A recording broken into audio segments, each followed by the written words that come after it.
Hello बच्चों, आज हम हिंदी मेधा का पाठ 2 बीरबल की सूझबूझ पढ़ेंगे। चलिए कहानी पढ़ते हैं। एक समय की बात है, अकबर का दरबार लगा था। वहाँ उनके वज़ीर बीरबल थे। बीरबल अपनी चतुराई के लिए पूरे राज्य में प्रसिद्ध थे। अकबर के दरबार में कुछ लोग बीरबल से ईर्ष्या करने लगे थे, क्योंकि वे राजा के अत्यंत प्रिय थे और लंबे समय से वज़ीर का पद संभाले थे। अकबर के सामने बीरबल की जगह तानसेन को वज़ीर बनाने का प्रस्ताव रखा गया। तानसेन बहुत बड़े संगीतकार थे। ये भी अकबर के नवरत्नों में शामिल थे।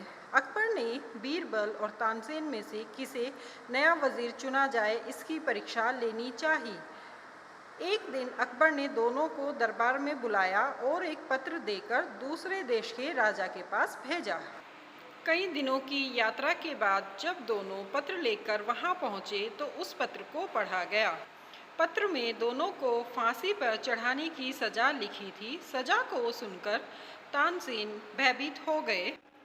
उन्होंने अपनी प्राण रक्षा के लिए बीरबल से उपाय पूछा और चुपके से कहा, मित्र मुझे बचा लो, मुझे वजीर नहीं बनना। बीरबल अत्यंत चतुर थे, उन्हें तुरंत उपाय सूझ गया। तत्पश्चात दोनों में पहले फांसी पर चढ़ने की होड़ लग गई। इसे देखकर सैनिक चिंतित हो गए और अपने राजा के पास गए। सैनिकों की बात सुनकर वह राजा भी आश्चर्य में पड़ गया कि लोग फांसी की सजा सुनकर डरते हैं, किंतु इनमें पहले फांसी पर चढ़ने की होड़ लगी है। राजा ने इसका कारण पूछा तो बीरबल ने कहा, आप बहुत उदार और नेक इंसान हैं। अकबर आपको जीतना चाहता है।